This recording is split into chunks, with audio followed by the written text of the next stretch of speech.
Good evening from Silver Spring, Maryland. This is GAN Politics. I'm your host, Malik Lenzonzo.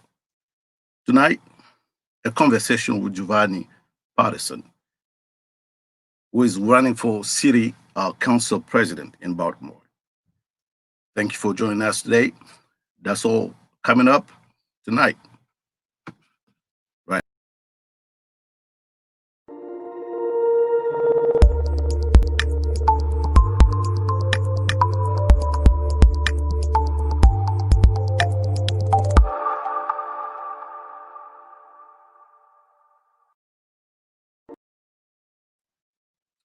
Again, thank you for joining us. We have Jovani Patterson with us. It's a young gentleman that is running for office in Baltimore. Elected, is going to be the first Republican elected in that position. Uh, Good evening, sir. How you been doing? Doing well. How are you? I'm doing pretty good. Welcome to the show. I know it's pretty tense and a very busy time for you now. I've been there. I know what it is. It's not that easy. Running a campaign is a tough thing to do. So I'm not gonna keep you so much. I'm not gonna keep you too long on this show. We have 45 minutes. We will try to do the best we can to give some answers to viewers, but also your constituents, the people that possibly will vote for you. Okay. Giovanni, if you were elected, you will be probably the first Democrat elect city council president in history. Republican. Yeah, Republican. There's been Are plenty you of aware? Democrats. Oh, yeah. We're Democrat been running the council for presidency for a long time. So if you elected, you will be the very first Republican elected to that position. Are you aware of that responsibility? Yes.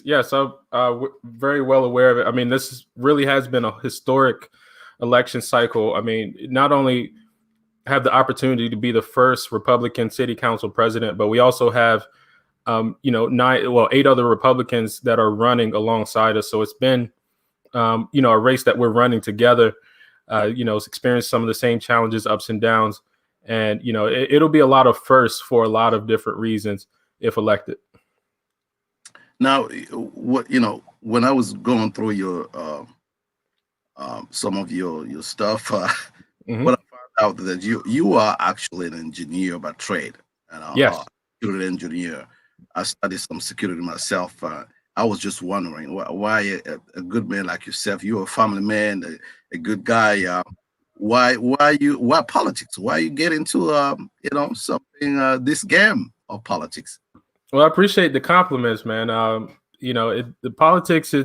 We need decent people inside the inside the political arena now. And you're correct. Yes, I do currently work as a cybersecurity engineer, working for selling to state, local, and education cybersecurity solutions, help architect and design solutions to help prevent network attacks, cyber attacks. But the reason I'm getting into the politics is because, hey, we need a different direction. We need to see our city succeed. We need to see economics and safety and cleanliness actually come back to the city. And there's one thing: if you're not going to be a part of the solution, then you can't really complain about the problem if you're not going to do anything about it. Absolutely. There's another say that goes like, if you're not on the table, was a decision making taking place, you are actually on the menu. And I'm so Yep, absolutely. I'm so glad you're stepping up, because if you see a problem, you have to try to solve it yourself. Yep.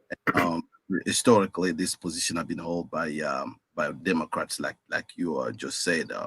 But you do understand the length of problems that you will possibly face, going from crime to jobs to all kind of stuff. Are you ready for the challenge? Yeah, I was born ready for a challenge. My mom had a saying growing up. My parents told us just to make it happen, though. So whatever the obstacles are, you just got to make it happen. You can make it. There's a way through anything. Absolutely. But first of all, I just want to remind viewers the importance of me bringing you on the show because mostly it's been Democrats come on the show. This show is open to anybody. You are Republican, Democrats, or even independent. This is a show for everybody. If you're a business owner, you're also free to come and tell us about what you're doing in the community. Yeah, we were gonna stay on issues because I think this is probably one of the most important things to do. And viewers, when they go and cast their vote, they want to be informed because now Absolutely. there's so many, misinformation going on, and even to see you as a young Republican, black, it comes as a surprise for many because they everybody expect for you as a black person to be a Democrat. So Yeah. why the Republican Party? Why you are a Republican? What's wrong? Well, Democrat. so I was a Democrat for quite some time. I mean, when I had the discussion with my parents growing up of what does it mean to be Democrat and what does it mean to be Republican. Now the response they gave me was, well, Democrats tend to be for the black people and the Republicans tend to be for the rich. So I looked down and looked at my skin. I was black. I looked at my wallet. I wasn't rich. So that made the decision pretty easy for me at that point. And that was just the basis of my politics, not really looking at policies, not looking at how policies are affected economics or the cultural aspects of things, but just based on that simple assessment that my parents gave.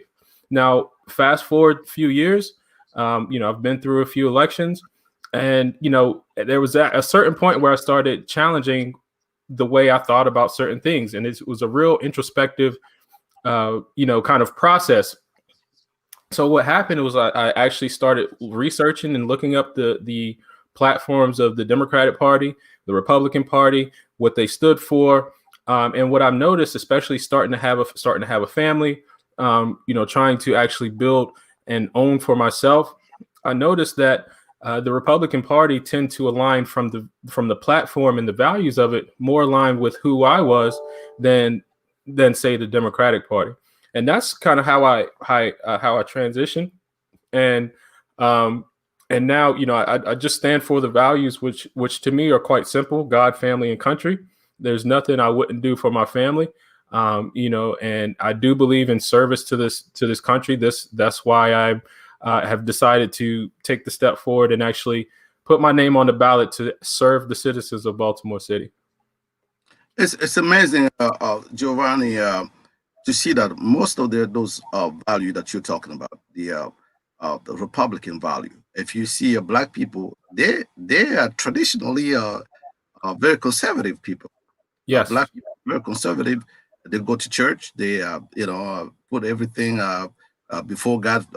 Before they do everything, God is first, and all those values that the Republican Party is stand for. Mm-hmm. Fortunately, it looks like the Republicans are not doing enough to really close that gap. In terms of attracting more black to the Republican Party. Because in politics, it's not just about how you look, how beautiful you look, or how nice you are. It's about results on the ground. And Yeah. and if you really think you should attract black people, you have to also show some diversity. In politics, diversity matters, representation matters, and I suspect that's the one of the reasons why you're running, because you want to be the person that understand not only understand your community, but have some solution. Do you think the Republicans are doing enough to attract more black leaders or even the black voters? Well, I can't say that it's doing enough or not doing enough. I think, at this point, it's just become, what is best for the community, and that's why I'm stepping up. And a lot of the challenges that have faced the inner city, it's not because of Republicans with bad policy or anything like that. It's just because, we've been allowed for one side of thinking. I believe there always has to be a balance, whether you're Democrat or Republican, and going too far in either direction can be terrible. But what we've seen, so far in Baltimore City and other urban areas is that there hasn't been any balance. There hasn't been any challenge of thought. There hasn't been any opposition to thought leadership. And, it's like one bad decision can, snowball on another bad decision and another. So at this point, I do think it's time for, a wake up call. And we're part of the what we call the new Republicans, because we are basing it on not necessarily alignment with the entire Republican Party, but really aligning with what we see on the streets and our conservative values. So just like you stated earlier, I mean, generally African Americans, Black people are conservative by nature. I mean, we love our families, we love safety, we love education. Those are pretty conservative principles. But how do we get there, and how do we have a system in which those things thrive? I think there's some conversations that, some deeper conversations that we actually do need to have there. Absolutely. Even when I was looking at your page, I saw that hashtag Bring Family Back. Yes. That speaks volume to the value.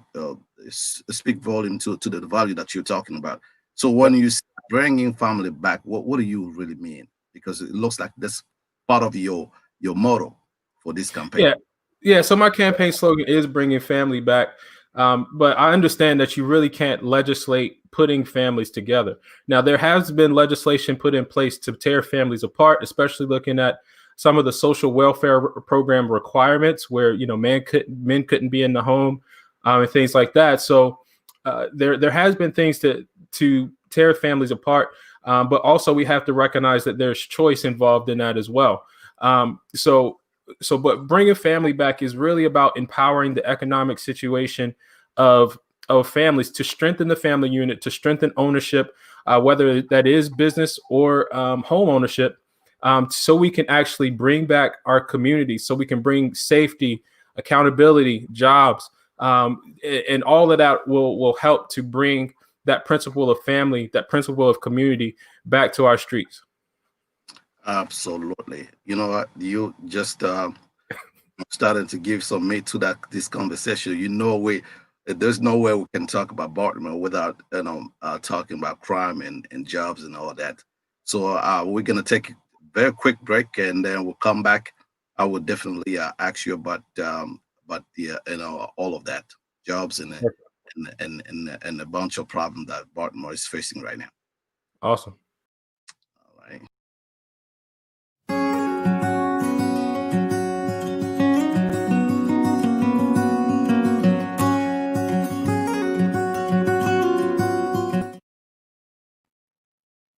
Welcome back, and we're here with Mr. Patterson, running for the city council president. If elected, like I said before, if elected, it will be the first Republican elected to that position. Yes. And I know you probably are very excited for that. Baltimore, everybody. When it comes to Baltimore, is we see a lot of problems, right? Mm-hmm. And one of them is crime. So are you prepared? What are you going to do for the crime and the police brutality in Baltimore? Well, you have to set a culture in which crimes do go punished, and where it's not okay to commit crime, and that really just starts by enforcing the law as it should be enforced. Right now, we have a prosecutor that is releasing criminals back on the streets for whatever reason she feels, and we also see the rising homicide rate. I don't know if you did didn't mean that when you say it's okay to commit crime. I didn't really understand what you mean by that. I don't think it's right to say it's okay to commit crime. Happen. People do commit crime. But the problem is that these people who are actually committing crime have to be punished. I think that's what you wanted to convey. right? Yeah. So right now, crimes go unpunished in the street. So there's no consequence for going out and robbing, killing, or stealing from the neighbor, because those crimes don't go punished right now. And because of that fact, we'll see that kind of fester and grow. And we've seen the number of homicides increase. We've seen shootings now in broad daylight, and we've seen women and children now being shot within Baltimore City.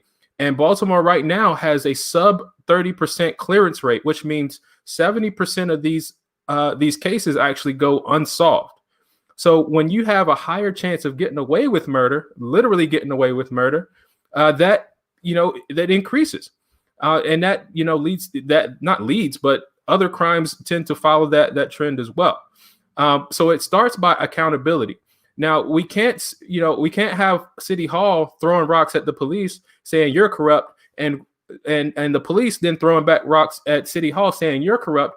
So now there's also this infighting that's going on because we have corruption in City Hall. That's evident. We have corruption in our police department, which has been evident as well. So we have to clean house in both ends and increase accountability within the streets by enforcing the laws as they are. Now, in my platform, I really don't talk about crime too much because it is a byproduct of the lack of opportunity, the lack of expectation, and of better for the community, and somewhat of a moral decay.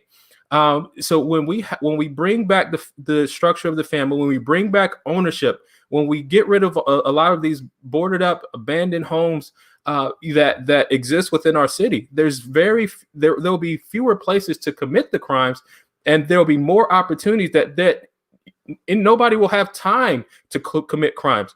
Everybody will be working if they choose. People have businesses if they choose. People will be getting educated if they choose. The culture will be set that we don't tolerate crime. Plus, there's too many other opportunities out here for you to be committing crime anyway. What I plan as city council president is have the city set up in a way that it's just an economic powerhouse where if you need a job, you had a job. If you want to create a career, you can create one. If you want to be an entrepreneur, you can be an entrepreneur. If you want to still be in school, that's the path you can take as well. So we have to have the opportunities because of the flight of the opportunities, because of the flight of homeowners. That has created an environment where what I call is weeds can grow. Like if you don't tend to your garden, if the house next door is now vacant, anything can grow in there. And what we've seen grow in Baltimore is just our crimes, the homicide, the blight, the drug use. But if we reverse that by making it economically feasible to own a home, build a business, be an entrepreneur, use the talents that the people have here to create and thrive for themselves, then there'll be no time for any other the foolishness to grow. Absolutely. But you know what, you're talking about an opportunity, bringing business back and home ownership. I think all of these very tough issues that you already study and aware of. Ownership, home ownership. Baltimore is one of those cities where the property tax is very extremely high. Yes. And high, then how come business people come to a place where properties are very high? So how can you how do you gonna plan to bring businesses if you probably number one one of the number one cities that have high taxes?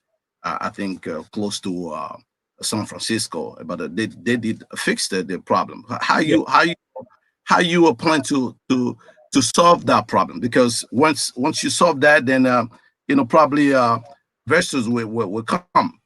Yeah. So first off, we have to recognize where Baltimore is. First off, it's right on a deep water port, so big ships, cargo containers can come right up to the city. We're right along 95, so we have easy access to DC, easy access to Philly, easy access to New York. We're also right in the heart of Maryland, so we have easy access pretty much to the whole state. So it's really a prime location for people to come. The problem is that there's no return on investment for the tax dollars that you pay to live in Baltimore City. plus with the high amount of taxes that you pay, the lack of return on investment that you get, plus the amount of corruption in city government, it is like the city is kicking people out versus attracting people in. Now, one of the prime positions of the city council president is determining who gets city contracts from the procurement process, what tax or TIFs or tax increment financing projects are approved, what pilot projects are approved. Now, the thing that gets me with this is that our city is well aware that tax incentives are needed to grow economics within the city. These tax incentives generally go to businesses or corporations along the waterfront, so along the harbor, or along 83, which is where more the affluent areas are. So what I'm proposing is that instead of taxing, really literally taxing the hell out of everybody else, let's provide a tax incentive for the city. When we do that, we'll start to see people want to be in the city and actually come back to the city. We've seen so many businesses leave because of taxes, because when they call the police, they won't come. When you put your trash out, they won't get picked up. We've seen so many people leave because they don't get the return on their investment. But if we just flip that around and also sell off a lot of the city-owned properties, so Baltimore owns a lot of properties to the tune of, several $100 million. So we have to sell off those properties and actually make those as economic drivers for our community. We can sell them off to business owners. We can sell them off to homeowners. We can sell them off to create an immediate influx of cash and then lower the tax rate to make home ownership then more affordable. Yes, it's some we I'm personally very excited to see that happen, because I know it's a tough thing to do, and also you have to think about a job training as well. Mhm. So, sometimes the opportunities are available, but the people, the citizens are not trained to pick up of these jobs. You are an IT guy yourself, and are you gonna what kind of program are you gonna put so that young kids, young generation can take advantage of? Because this is a society that is tend to is going fast forward toward technology, Yep. more high tech society. So how you gonna manage that? So we actually have some tech companies that actually looking to move here and some that have moved here already. But we have to have a tighter integration with our business community of the jobs of the future and with our education. But our education system needs to be held accountable as well. What we have is a culture and of which the underachievers within our schools are promoted right alongside the overachievers in our schools. So this creates a culture in which the best and brightest aren't really rising to the top. It's just the top just stays the same. So what you're actually doing is diminishing the effect of education for your best and brightest, and because we're in a everyone gets a trophy kind of society. You're really doing a disservice for the overall educational outlook of your community. Now, out of all the high schools in Maryland, over half of the failing high schools in Maryland were in Baltimore City. So what not to cut yourself, because Mhm. that was actually I was coming to that question as well. It looks like when you see it on you look at Baltimore, it looks like we tend to be number one in everything. And everything. You look education, failing schools. You look jobs, lack of jobs. Look, it's I don't know if it's a curse or not, but this is gonna be and I hope you get to the office, because I don't care who gets to the office as long as you can do the job. You already a technical guy. I'm not here to support your campaign, but I'm just saying that how you reverse this situation education wise, because funding formula will kick in all kind of stuff, because sometimes also the lack of funding, all of that situation. I don't know how you will deal with it. Well, our And schools aren't underfunded at I all. I mean, want you to really press more on accountability, because more often there's a lack of accountability in our society. So Yeah. how to fix that?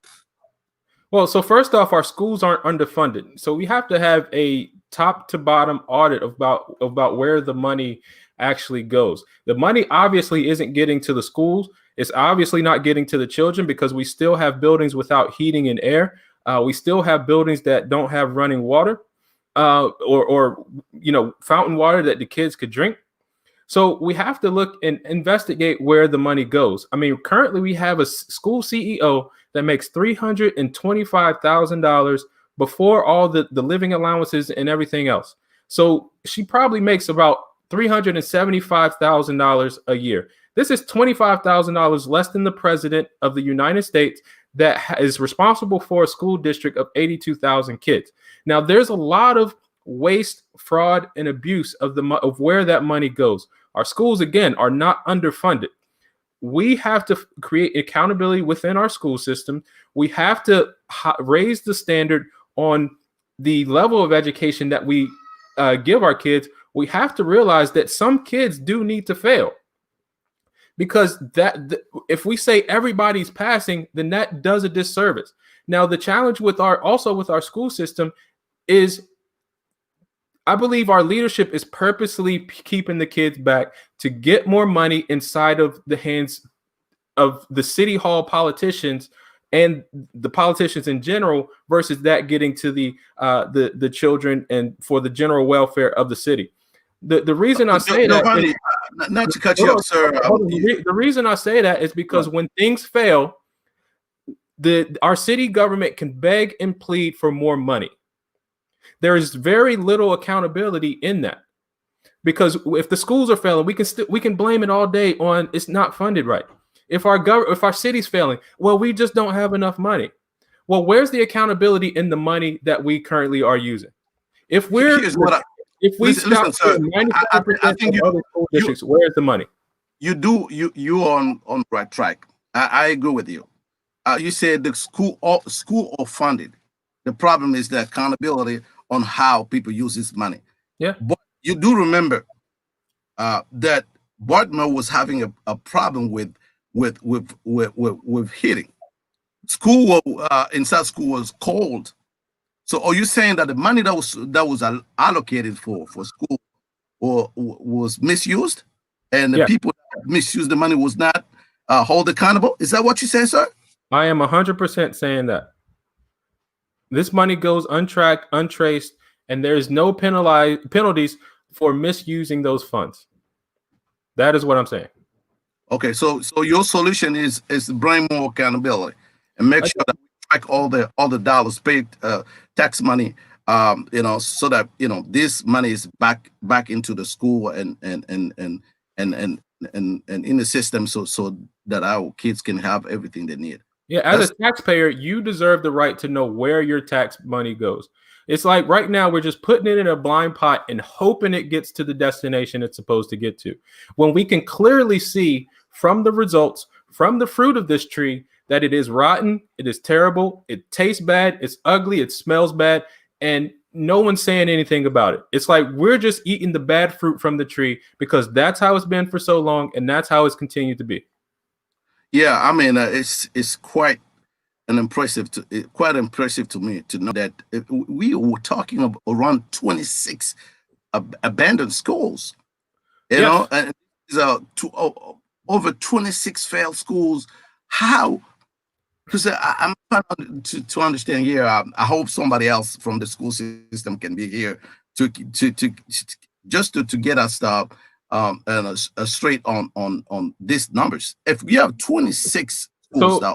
So that 26 number is just based on the schools that were approved to be surplus. So that means these schools were in a condition that they could be used for something else. So that means they're not boarded up or anything like that, and they were approved that they could be put on another list. So those are what we call the surplus schools, and they were part of the 21st Century Schools project because several other schools have been renovated. Some schools have absorbed other schools. So as part of that, there were 26 school buildings that are listed as surplus buildings. Now, there are other ones that have been condemned. So there are actually school buildings within the city of Baltimore that have been condemned that could also be used, repurposed, redeveloped into functioning cities, buildings, functioning community centers, functioning pillars of those communities as school buildings. What we have to do is start looking at alternative school options, whether it's faith-based schools, whether it's public charter, whether it's private school, whatever it is. We have to look at other schooling options so we're not boxing all the city residents into one school option that has been failing for so long. We have plenty of opportunities here for non-traditional school options to grow, thrive, and develop, and offer parents true school choice for the students and for the kids, to build the best and brightest of future generations. Yes, that would be a fantastic to see the entire situation in Baltimore being reversed. But sometimes it's not. We tend to only accuse people, or the city council, or the people, the local government. But does the federal government has a responsibility, or have some kind of accountability as well when it comes to city like Baltimore, predominantly white, black city? Do you think that the federal government have a portion or even a responsibility to make sure that all cities, have the kind of opportunity they deserve? Uh, Well, what you think? there's opportunity to work together at any point. I mean, the politicians have a job to do. We're signing up for a job. Our goal is to get the job done. My thing is that if there's a resource available, we have to sit down at the table and figure out what those resources are. How do you bring them locally? What does that mean for the local communities? And make sure we're not robbing the people. What we have seen is countless times where there's been federal monies sent to Baltimore City and get misappropriated or misused or just never spent on the projects, on the residents of Baltimore City. So federal government, sure, they have a responsibility to help. There's been areas to help, but we have to have accountability, because really what it boils down to is money and service. If funds come in and it doesn't get to the place it's supposed to do, did the federal government help? Well, they sent the money. Did local government do what it's supposed to do? That's the other question. I mean, so my wife and I have another property in West Arlington section of town. In that section of town, there's in 2004 there was a water tower that was built in 1920 that was supposed to be refurbished, repurposed. There was $500,000 grant given to this project. That building looks worse today than it did 16 years ago. There was federal money given to that, to create a science center, to create a community, a pillar of the community. Yet federal money was granted, and local politicians, the local organizations, did absolutely nothing with it. Amazing. That is amazing. I think, like you said, there's an opportunity to work together, because in the end, it is, of course, it's Baltimore, but these people are Americans, and if Americans don't come together to solve problems together, then the entire country is failing. This is not just a Republican. At one point we just have to step out of this partisan politics. Democrats and Republicans, if it's come to solve problem, people have to come together and trying to solve problem, because American demand some solutions, and it looks like sometimes solutions don't come as fast as it's supposed to. And you are the number one priority is bring family back. You don't know how you're gonna do it, but that will be something good.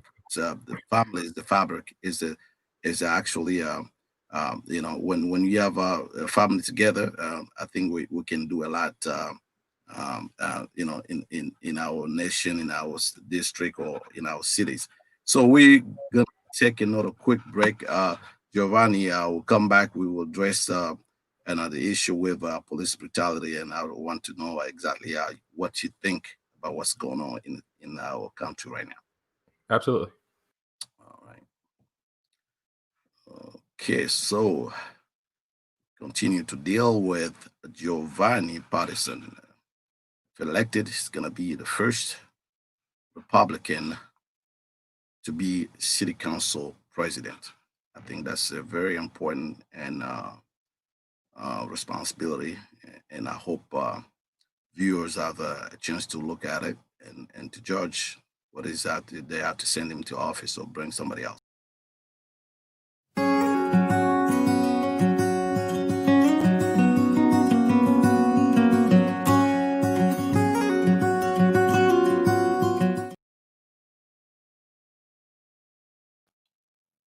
Okay, welcome back, Giovanni.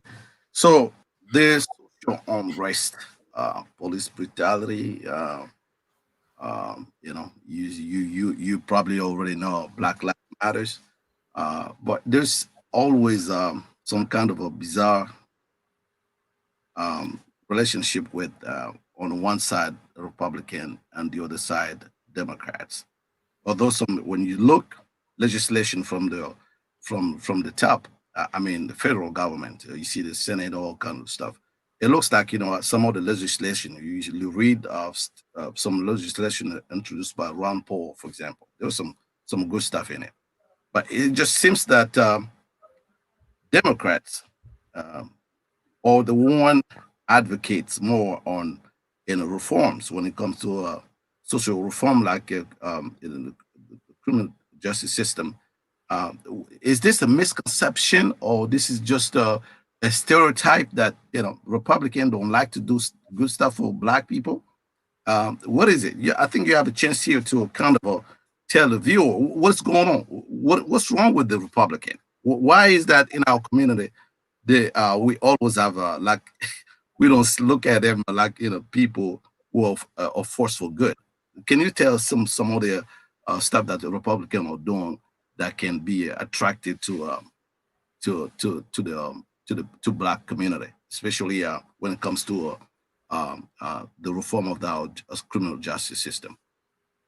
Well, I think when we look at our communities, I mean, uh, Republicans tend to believe in self responsibility, and we're in a very polarizing place where we are politically, socially right now, where I think there has to be accountability on both sides. There has to be some respect for one another.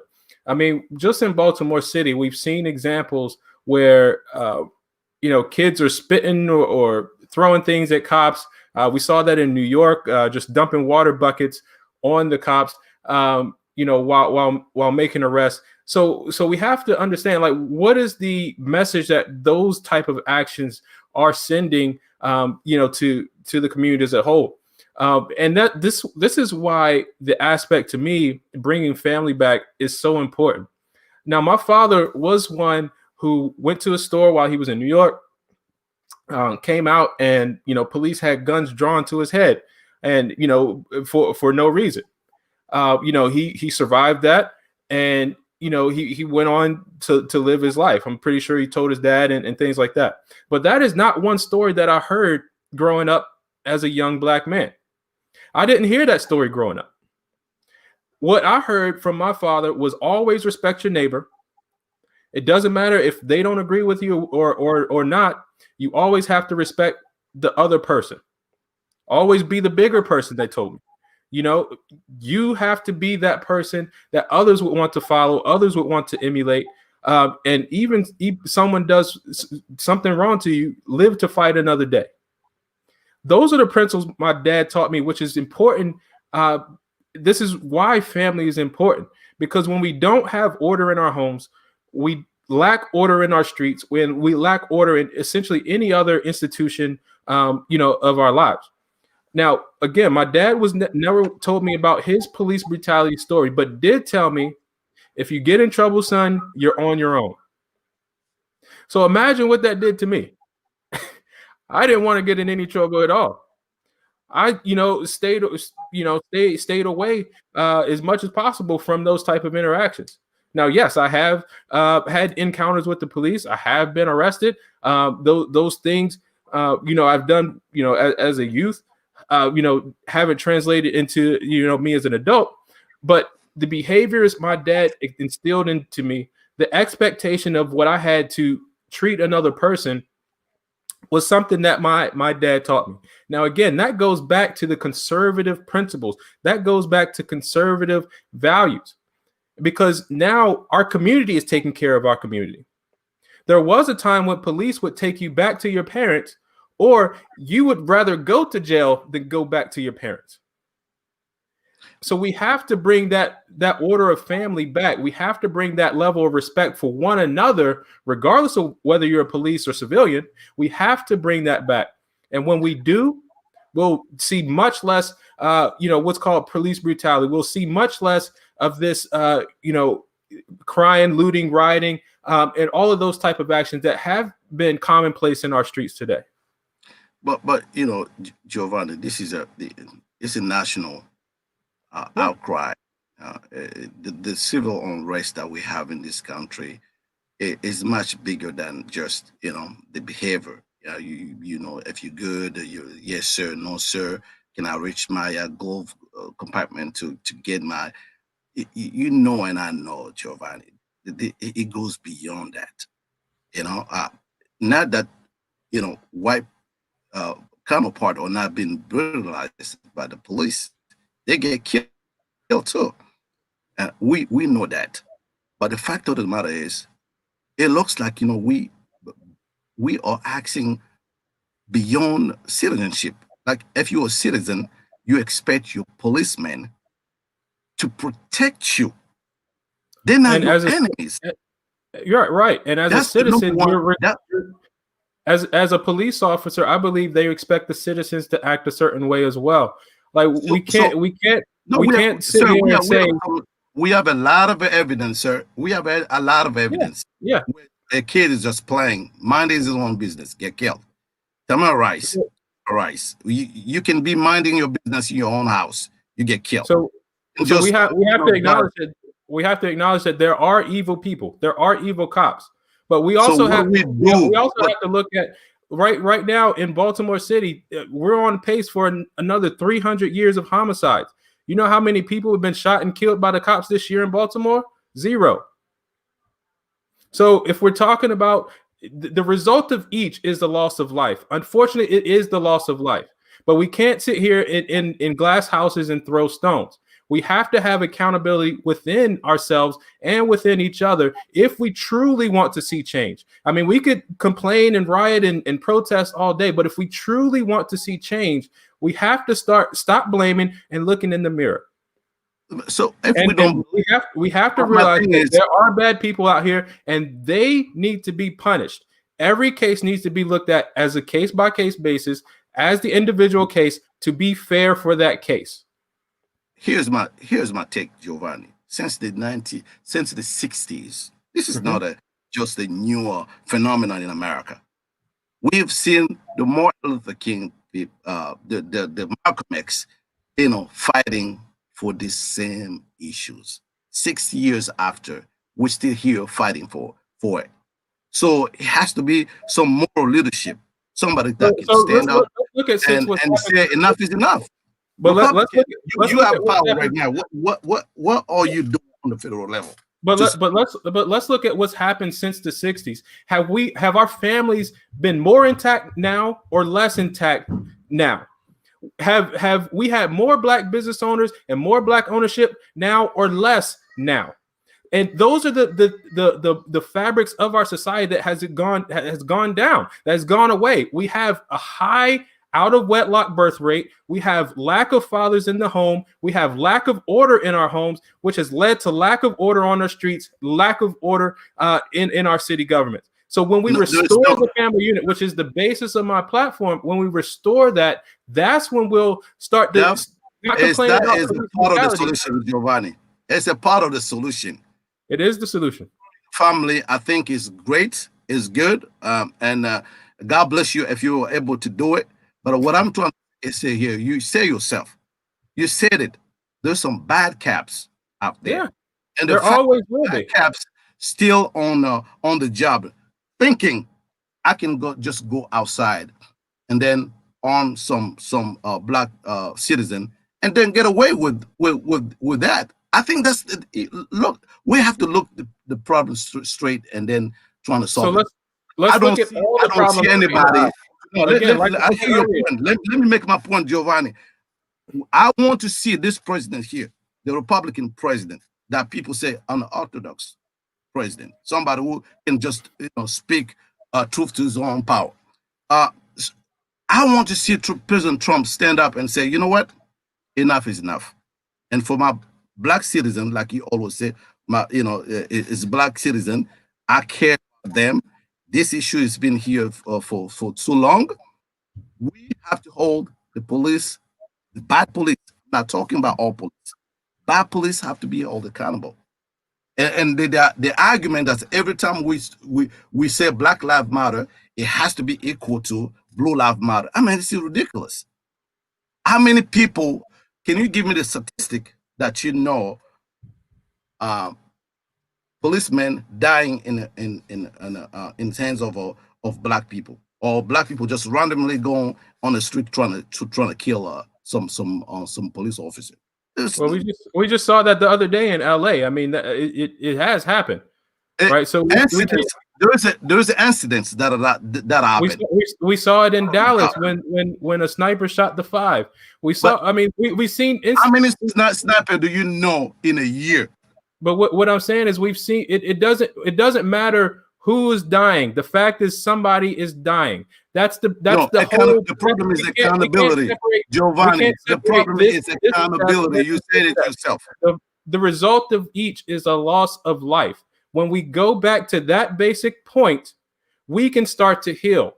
Because my brother being shot out here on the streets is not worse or less worse than a police officer getting shot.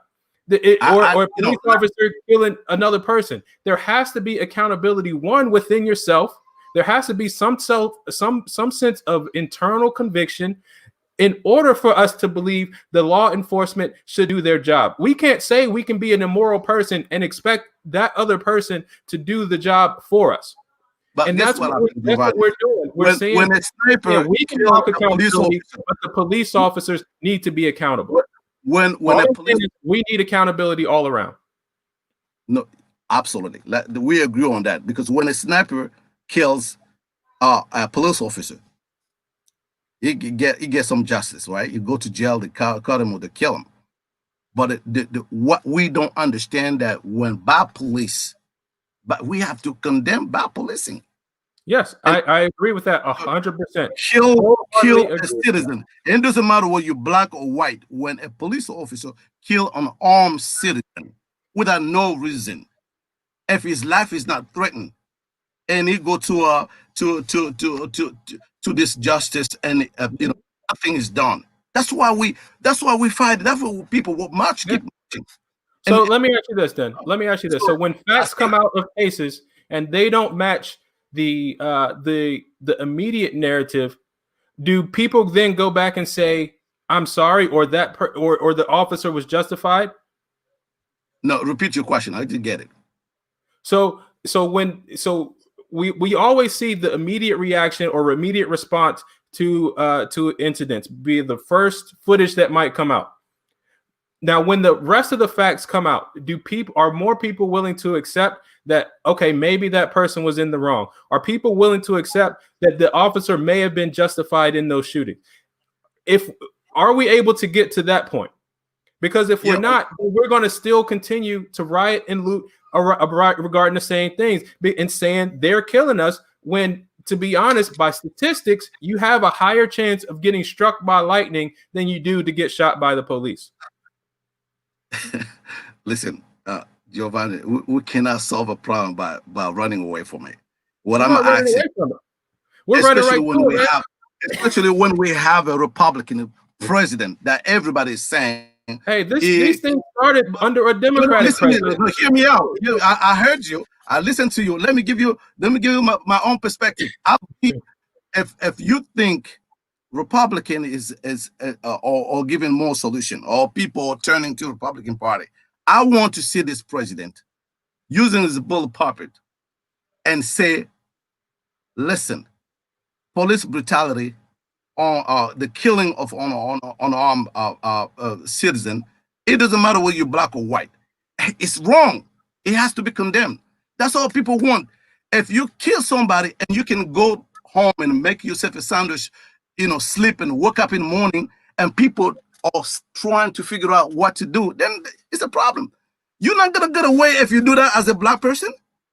Nobody can get away with that kind of stuff. So you can in Baltimore. Justice have to be justice for everybody. Right. I agree. That's why people are really, really disappointed. Number one. So, number two is that we still waiting for that leader. What is a president? And president can also depend on both Senate, Republican Senate and Democrat Senate, because people tend to forget the president will come for just 4 years. If he's lucky, he will come back for another 4 years. But basically, this Senate, a lot of these senators being there in the Senate for the longest, for like forever. I don't see both Senate come together and say, you know what, this is a shame for our own citizens to be killed, and every day we see our people marching in the street, to the point where even internationally people are now marching because they watch this imagery and say, you know what, this is some sickening reality we're living in. So we're not going to solve the problem by just running away from it. Let's just say there is a problem. Let's solve it. Bad policing, bad police officer have to go to jail. That's it. And the problem so what about bad civilians? I mean, because that happens way more often than the police brutality. That's all I'm saying. If we're gonna point blame at the police, then we have to be willing to look in the mirror. That's all I'm saying. Right now, again, Baltimore is again on a pace for 300 homicides this year. How many homicides by cops? 0. So if we're not willing to honestly look in the mirror and look and say, hey, what about bad citizens? What and say that in conjunction with what about bad policing? Then we're not being honest. No. The honest answer is, Jovani, when those bad citizens do something wrong, they end up in jail. That's the answer. This is not the case in Baltimore, is what I'm telling you. You have a higher chance of getting away with murder, literally, in Baltimore City. The stats are out there, man. The stats are out there. We have a sub 30% clearance rate of homicides, which means 70% of murder victims go, 70% of murder cases go unsolved. But going unsolved is not equal to getting away from justice. How is that not?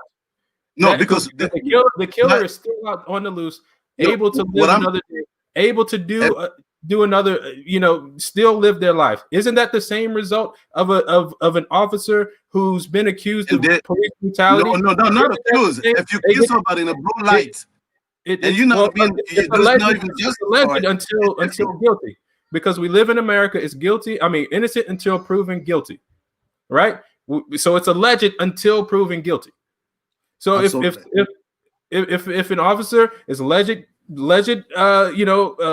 police brutality, not enforcer, but if they're alleged of police brutality, isn't that the same result of the homicide suspects or those people that do get away with murder in Baltimore City? That's the same thing, isn't it? They get to live another day. They get to be free to do whatever their job is another day. All I'm saying is, if we're going to say it for them, we have to say it for the civilians. Nationally, we all know this.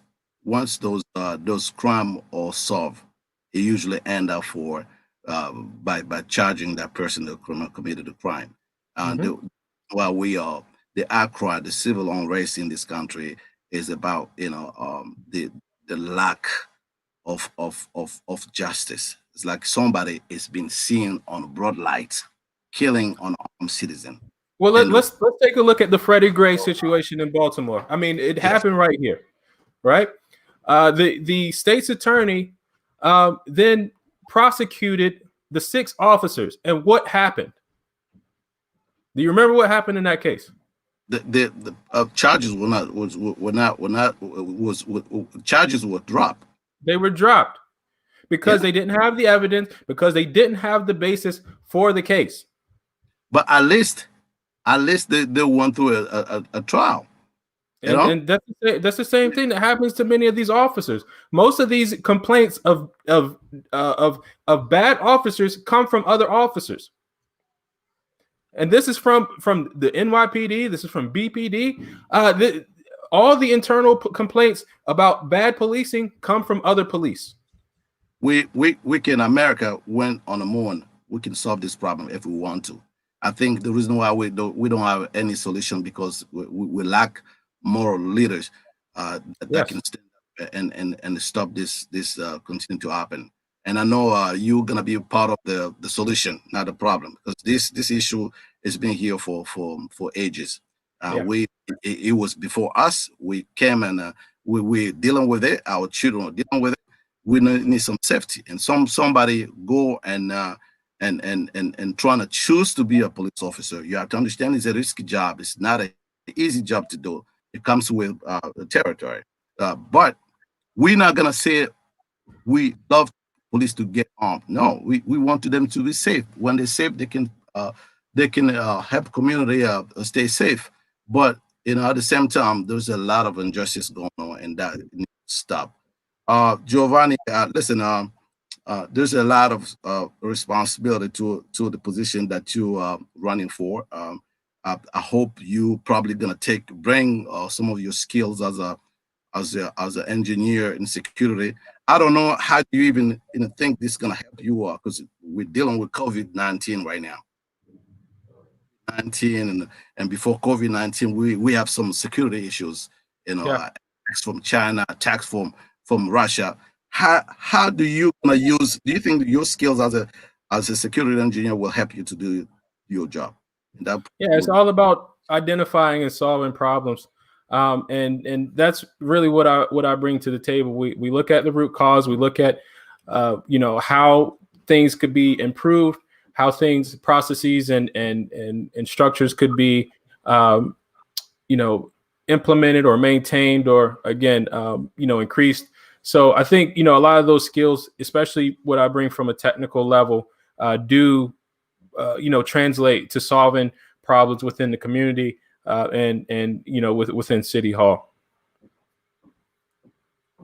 Okay, that's probably the last question. I don't know if you have any particular message that you can take the last because we're supposed to be 45 minutes. We're 57. The times fly so quick, but it is a good conversation to be continued though. If you have anything to say to the viewer, that will be able to come on November, vote for you, what would be that information that you have to pass to them? Watch this, vote for you.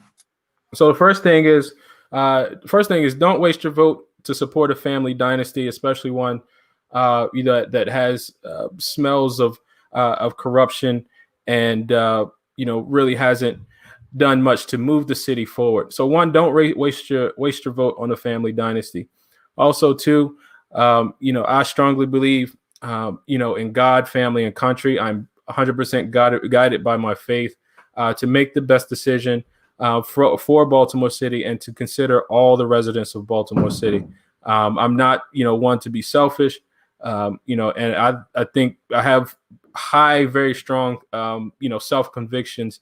So my whole goal is really just to serve the people of Baltimore, so we can have the best Baltimore. So the Baltimore I know and love can truly, truly, truly shine.